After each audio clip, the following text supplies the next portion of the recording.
生活体验营出发。雅令跟 John 今天要挑战难度极高的台北大纵走第3段。我们要从海拔800公尺的小油坑出发，直攻1120公尺的巅峰，感受台北大纵走最震撼的第3段路程。刚才在山下，明明还是阳光普照的大晴天，我们搭着红屋小巴直接杀到登山口，没想到山上的气氛完全不一样。你看这四周，白茫茫的一片，这可不全是地热的硫磺烟，而是因为气候太寒冷，整个山头都被浓重的水汽和云雾给吞噬了，能见度非常低，就是大自然最真实的呼吸，真的让人觉得像是来到了另一个星球。到了，竟然真的就是烟雨蒙蒙啊！你看看，台北大纵走，我们今天在农历过年前要来挑战台北大纵走第3段哦。那为什么那么冷还来挑战呢？因为山下天气很好。对，被骗了。我们被骗了。不过没下雨，我觉得已经很棒了。前山明明出太阳，一到这个后山竟然开始挑战。好，挑战正式开始。七星山的石阶是出了名的陡，每一阶都在考验大腿的力量。随着我们海拔不断上升，刚才的阳光瞬间消失，冷风开始从山谷狂灌进来。你看两侧的包拓史竹被风吹得沙沙作响，气温骤降得让人直发抖。这就是台北第一高峰给我们的下马威。爬不到一半，我们已经完全进入了大白墙模式。这雾涌进来的速度快到惊人，原本期待的壮阔展望，一眨眼全变成了神秘的迷雾森林。虽然爬得很喘，空气很冷，但在云雾中穿梭的感觉，反而让每一步都像是在探险。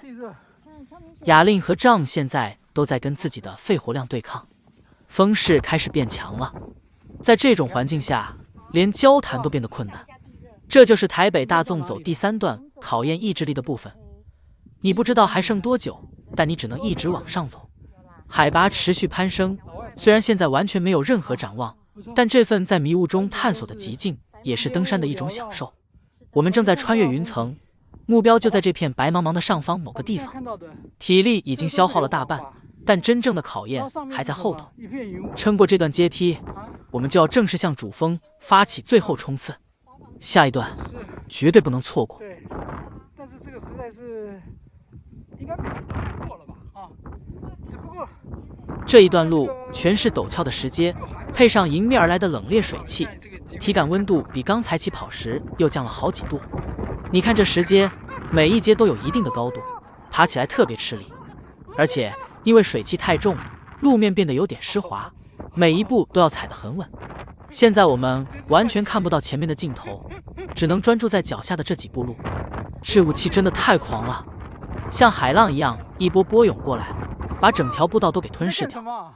这种在大白墙中行进的感觉，让人觉得这座山好像没有尽头。在攀爬七星山的过程中，步道两侧最抢眼的莫过于这片密不透风的包拓史竹。这种竹子可是阳明山的常客，因为山顶常年受强烈东北季风吹袭，一般树木难以生长，唯独矮小且韧性十足的箭竹能像天然屏障般守护着山棱线，在强风中形成壮观的波浪。除了丰富的生态，这条路径更承载着厚重的历史。七星山是一座典型的复式火山，大约在70万年前开始喷发，形成了现在由7个小山头组成的特殊地貌。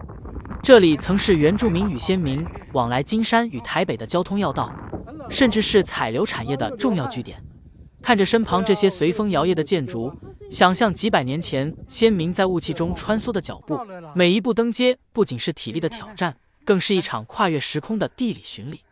这就是台北第一高峰，一个结合了火山地热与坚韧生命力的绝美圣地。撑住！最后这几步路是体力与风速的双重考验。你看这雾气流动的速度，就知道现在山顶的风势有多惊人。虽然冷到手脚发麻，但看到主峰影子的那一刻，肾上腺素全都爆发了。在那片白茫茫的迷雾尽头，终于看到这根象征台北最高点的1120公尺木桩。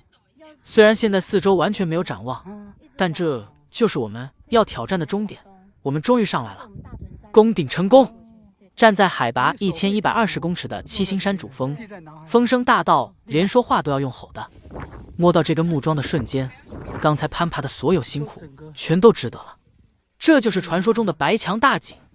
虽然可惜今天没能看见整座台北市，但这种置身于云雾之巅的震撼，也是大自然给我们最真实的回报。在台北市最高的地方大口呼吸，这感觉真的太爽了。即使环境恶劣，我们还是顺利完成了这趟大纵走的精华段落。看我们冻红的脸颊，这就是热血的标记。如果你也想体验这种被风吹到怀疑人生，却又充满成就感的瞬间，一定要亲自来挑战一次。别以为攻顶就结束了，在强风中下山才是考验的开始。接下来我们要继续往东峰前进，还有什么惊喜在等着我们？继续看下去吧。好，走，300公尺就到东峰了，走。东峰1.8公里。离开了台北市最高点的七星山主峰，我们沿着蜿蜒的石阶而下，准备前往仅有几百公尺之遥的七星山东峰。这段路程虽然不长，却是观察富士火山地形的最佳路径。我们现在正走在主峰与东峰之间的鞍部，这里的地形是由多次火山喷发后的熔岩流与碎屑岩堆叠而成，形成了一种独特的波浪状起伏，在云雾中更显壮阔。七星山东峰海拔1106公尺，虽然高度略低于主峰，但它的山势更为陡峭险峻。从地质学的角度来看，东峰与主峰、北峰等共同组成了七星山群峰，它们见证了阳明山国家公园数10万年来的地壳脉动。这里不仅是登山者的圣地，在历史上，这片山区也是清领时期经包里大陆的重要路径之一。挑夫们顶着强风，为了生活翻越这座险峻的火山地带，在迷雾中穿梭于金山与士林之间。终于，我们登上了东峰顶端，摸到了这座3等三角点。相较于主峰的开阔，东峰的三角点被巨石环绕，更能感受到那种与地心力量近距离接触的震撼。站在这里，我们不只是完成了一段登山行程，更是踏在了台湾最年轻火山群的脊梁上。看着四周的云雾，这场台北大纵走的深度之旅，在东峰的三角点前又留下了一记完美的注解。离开了险峻的七星山东峰，我们开始了一段连续下切的陡坡，目标是海拔仅有740公尺的冷水坑。这一段将近400公尺的高度落差，不仅是体力的考验，更像是一场浓缩的自然生态秀。随着海拔下降，你会发现刚才山顶那种低矮坚韧的包拓式竹林，逐渐被高大的白背芒所取代。这群芒草在秋冬季节会开出整片银白色的花海，它们是火山地带的先驱植物，能在硫磺气体浓郁的贫瘠土壤中强韧生存。而在背风的山谷处，茂密的阔叶林开始出现，挡住了山顶肆虐的狂风。这种从灌木草生地到阔叶森林的景观变化，正是阳明山国家公园最迷人的垂直生态缩影。在地理雨地之上，我们正走在七星山东南侧的熔岩流末端，远处那片平坦的冷水坑洼地，在距今约10万年前曾是一个受火山熔岩堰塞而成的湖泊，后来因为湖水流失，才形成了现在我们看到的盆地景观。这里之所以称为冷水坑，是因为这里涌出的泉水温度大约只有摄氏40度左右，相较于阳明山其他地区动辄80、90度的滚烫温泉，这里显得格外清凉，因此得名。回溯历史，这条路径也是早期著名的鱼路古道支线。当年先民肩挑着沉甸甸的渔获，顶着雾气与烈日，在石阶与泥泞间翻山越岭。当他们抵达冷水坑，看到这片平缓的草地时，心中肯定也像现在的我们一样，感受到一股如释重负的平静。终于，我们远远看到了金山吊桥和那片如画般的梦幻湖停车场。这段下山路虽然走得双腿发软，但从火山口的狂风到温泉区的静谧，我们不仅跨越了地理的高度，也完成了一场跨越数10万年的地质巡礼。第一阶段而已哦。Hello。改天吧。这今天个你也可以看一下，虽然我有画过地图啦，就是我们刚才冷水坑七星山主峰是往这边主峰步道，我们现在在这里，然后冷情步道会到擎天岗环形步进包里。那这边就是我们上次本来想南北纵走的，然后但是我们会继续走这个。踏上冷情步道，首先迎接我们的是横跨在冷水坑隙上的金山吊桥。这座红色的吊桥在翠绿山谷中显得格外耀眼，是步道上最迷人的视觉起点。走在桥上，随着脚步轻微晃动，两侧火山地质形成的深邃溪谷就在脚下。穿过吊桥，我们沿着平缓的步道在林间漫步。这段路径两旁植被茂密，空气中带着淡淡的硫磺气息。随着视野逐渐开阔，静谧的冷水坑大水池便优雅地出现在眼前。在地理上，这座水池早期曾是人工开采硫磺的矿坑，废矿后因雨水汇集而成池，池水映照着山色与云影。这种由人工痕迹转化为自然美景的地景变迁，正是冷水坑最独特的人文地理魅力。这水很冷吗？这水很冷吗 Who knows？ 好吧，走吧。啊，这里没有走过。好漂亮哦！很漂亮。这叫什么？冷情步道。离开水池后，我们正式踏上冷情步道，真的沿着石阶缓步而上。这条步道不仅是绝佳的践行路线，更是清代金包里大路的一环。随着脚步抬升，四周的林相也从茂密的阔叶林转变为开阔的芒草地，每一步登阶都能感受到海拔与风向的变化。我们现在经过的地点叫做鸡心轮，在地理位置上，它是冷水坑与擎天岗之间的最高点，也是一处火山喷发后留下的圆丘地形。由于它的形状像鸡的心脏，因而得名。在历史上，这里曾是兵家必争之地，也是早期先民从事军事侦察的重要据点。至今步道旁仍能看见一些遗留下来的反贡堡和战壕遗址，默默述说着那段烟云缭绕的防御历史。穿过最后一片箭竹林，视野瞬间变得辽阔，我们终于看到了梦幻般的擎天岗大草原。这片平坦的台地地形是七星山雨竹高山喷发后的熔岩流所形成的阶地。在早期，这里曾是极为重要的牧场文化中心。从清领、日治到战后初期，无数的农耕牛只曾在这片草地上栖息，形成了一种与自然和谐共存的人文地质景观。站在这片一望无际的擎天岗大草原，脚下踩着的是连绵不绝的泪潭草地。这里在地理上被称为熔岩阶地，平缓的坡度与湿润的气候，让这里成为北台湾最著名的天然牧场。提到擎天岗，最著名的莫过于这群神定气闲的台湾水牛。这群水牛并非野生，而是早期先民寄养牛只制度留下的后代。在农耕时代，每到农闲时期，台北近郊的农夫会将牛只赶上山，委托牧童照顾，让牛只在此休养进食。虽然现在农业转型，牧场已不再运作，但这些水牛的后代依然留了下来，成为了守护这片草原的灵魂，也为这座火山台地增添了几分宁静而原始的荒野韵味。丰贵嘴、丰贵口还有6.4公里，这边啊，现在是下午2点17分，我们要从擎天岗要花6.4公里的距离走到丰贵口，开走。接下来，我们要踏上台北大纵走第3段的最后1里路，从壮阔的擎天岗草原出发，一路向丰贵口推进。这段步道不仅是绝佳的景观长廊，更象征着我们即将完成这次跨越火山与迷雾的壮志挑战。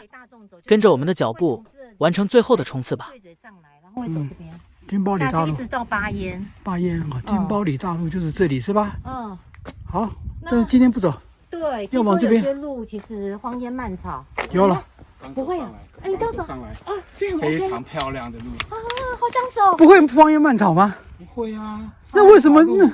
啊，你看，我是从不用很远啊，我是从那个一般都是从这个停车场这边走的。对，然后这一条路一直到这个位置的过程，我告诉你，都是溪流跟瀑布，很漂亮吗？而且就在你旁边，当然漂亮。我过年来我走，我没有想到是说台湾，因为之前去泰国那个去清迈，觉得很漂亮。我觉得根本不输啊！是哦，都不行。对，感谢你。保育员跟我们讲说，里面有些路荒烟漫草什么的。今天非常好走，你看我穿这个拖鞋。对，很好走啊。好，对啊。那我们下礼拜可以来。你们开车来对不对？没有，我们是搭车。那好，那就单程就好。那单程 A 进 B 出。这边走比较好走，好，因为你如果从那边来，你上面要爬，我刚爬坡，这边1公里很陡哦，可是你下去就是下去而已，好，所以从这边下去是轻松的。谢谢你，感谢，真开心遇到你，拜拜，新年快乐，新年快乐。爬山的过程总能撞见意外的惊喜，刚才在路上遇到热心的山友，真的让我们大开眼界。过去我们听导览员提到，金包里大路部分路段可能荒烟蔓草，路径难寻，但今天经过山友的实地分享与指引，我们才发现这段古道不仅保存完整，沿途的风景更是美得让人屏息。这也让我们学到，山上的资讯瞬息万变，唯有亲自走一遭，才能看见最真实的面貌。下次我们绝对要安排一场专属于鱼路古道的金包里大路挑战。说起这条金包里大路，它可是北台湾最有故事的鱼路。在清领时期，它是金山地区农渔民进入台北盆地的主要动线。当年的先民为了讨生活，每天清晨2、3点就得挑着沉甸甸的渔获或茶叶，顶着星光与雾气，翻越过这座海拔800多公尺的大山，一路走向士林、大稻埕。每一块脚下的石阶都磨损着数百年前先民的汗水与坚韧。这不仅是一条运输线，更是一条生存的命脉。雅令跟 John 现在真的快要断气了，我们正顶着沉重的脚步，在风情步道的阶梯上一阶一阶往上爬。这段坡度虽然看起来平缓，但在连续走了好几个小时后，每一步都像灌了铅一样沉重，汗水不停流下来。但更惊人的是，刚才散去的云雾，现在竟然又像海浪一样再度来袭，瞬间把我们包围在白茫茫的世界里。终于，我们拖着沉重的双腿，走到了海拔863公尺的石梯岭。你看，这片原本壮阔的草原，在白色云雾的覆盖下，变得像是梦境一样。虽然体力已经快要透支到极限，但看着这种雾气在草地上翻滚，远处牛径若隐若现的绝美景象，真的会觉得这一切都值得了。我们先找个位子坐下来，补充一点热量，让这颗跳动过快的心脏稍微休息一下。在这种气温骤降、体力耗尽的时刻，一口简单的干粮，一瓶温水，就是世界上最美好的能量。云雾中的石梯岭有一种说不出的静谧感。稍微充好电，我们又要准备迎接下一段未知的路程了。补充完能量后，我们踏入了风情步道的后半段。就在这一瞬间，风景完全变了。原本开阔的草原消失，取而代之的是一片像是魔幻电影里的魔法森林。阳光穿透浓雾，洒在长满青苔的步道上，这里的空气清甜的让人忍不住想大口深呼吸。雅令跟 John 一致认为，这里绝对是台北大纵走第3段中最神奇、空气最好，也最让人心旷神怡的一段路。为什么这里会像魔法森林呢？在地理环境上，这一带位于顶山与石梯岭之间的被封面山凹，避开了山顶强劲的东北季风，才让这些茂密的阔叶林与柳杉林得以生长。加上这里常年云雾缭绕，高湿度的环境让树干雨，地表布满了厚厚的苔藓与蕨类植物，形成了一种独特的云雾带森林景观。走在这里，你仿佛能听见森林在呼吸，那种静谧感会让你完全忘记刚才爬坡的疲累。走出森林了，对，走出魔法森林了，很漂亮，很值得来，非常非常，而且蛮长一段的耶。对，不是说短短的哦。对，而且那个氛围很棒。对，很漂亮。穿过这片魔幻的绿色隧道，我们终于抵达了海拔768公尺的顶山。在历史上，顶山是早期先民往来金山与台北的重要制高点之一。这里不仅是台北大纵走第3段的终点区域，也是整段步道的制高棱线。在过去，这片森林曾经是重要的柳杉造林地，那些笔直参天的树木都是几十年前为了国土保安与林业经营所留下的历史痕迹。现在，它们成了守护登山者最美的一道屏障。很香哈、哦。软脚虾。你是螃蟹走路哎，斜着走。对，因为就脚很酸。一直说累啊。好累啊。踏出那片如梦似幻的魔法森林，现实的考验才真正开始。我们进入了风情步道的最后1里路，但此时的我们，身体已经快要到达崩溃的边缘。连续数小时的高强度攀爬，双脚早就变得沉重无力，我们的膝盖更是发出阵阵酸痛，仿佛快要支撑不起身体的重量。更棘手的是，今天的阴天带来的浓重湿气，让整条步道上的石阶都覆盖了一层薄薄的水膜。这些湿滑的石头简直成了登山者的噩梦，我们必须绷紧每一根神经，极度专注地确认每一次踩踏是否稳固。这也意味着，在接下来的每一个上坡与下坡，我们都必须花费比平常多出2倍的力气在平衡与支撑上。这已经不只是体力的较量，更是一场心理的煎熬。这种长时间的紧绷感，让原本就所剩无几的体力加速耗尽。你看，雅令现在已经体力透支，不得不直接坐在湿冷的石阶上让膝盖休息。在山径的最后这段路，每向上跨一阶，每向下迈一步，都需要用尽全身的意志力去支撑。大自然在最后关头给我们的这场洗礼，真的让我们深刻体会到这条精华段落最硬派的一面。看见了，风柜嘴的凉亭就在前方，在那片雾气缭绕的尽头，终点终于出现在视野里。现在的我们，心情既兴奋又疲惫，双脚早已不是自己的，只能拖着僵硬的步伐，顺着最后这段阶梯一步步向下爬行。回想这一整天的旅程，我们从早上9点就出发，约11点抵达小油坑，正式入山。从那时起，我们跨越了小油坑的地热，征服了七星山主东风的狂风，穿过了大草原与魔法森林，直到现在看到风柜嘴这块牌子，时间已经是下午4点39分。整整5个多小时的高强度挑战，我们终于完成了台北大纵走最壮丽也最艰辛的第3段。这份用汗水与酸痛换来的成就感，就是登山最迷人的勋章。在我们正为了完成挑战而大声庆祝时，现实却给了我们重重一击。看了一下指标，原来要搭公车，还得再步行向下800公尺的石头阶梯。天啊，这简直是最后的满清大酷刑！原本以为到风柜嘴凉亭就结束了，没想到折磨竟然还要继续。我们只能咬着牙，忍着膝盖的剧痛，继续沿着湿滑的石阶向下爬。这每一阶对现在的我们来说，都像是几公里的距离。当我们终于拖着快要废掉的双腿，好不容易看到公车站牌时，命运又开了一个玩笑，下一班公车竟然还要1个小时才会到。怎么办？这荒郊野外也没地方去，我们只能毫无形象的直接坐在路旁，一边按摩着酸痛到炸裂的双脚，一边看着远方发呆。虽然结局有点狼狈，但这就是最真实的生活体验营。路边按摩到快绝望时，真的没办法了，我们决定试试看，叫 Uber。 天啊，居然真的有一辆刚好载客上山的车，我们得救了。虽然从风柜嘴坐到剑潭车站花了新台币500元，但这绝对是这辈子花的最心甘情愿的车资。当车窗外再次出现繁华的街景，看到久违的文明世界，心里的感动真的难以形容。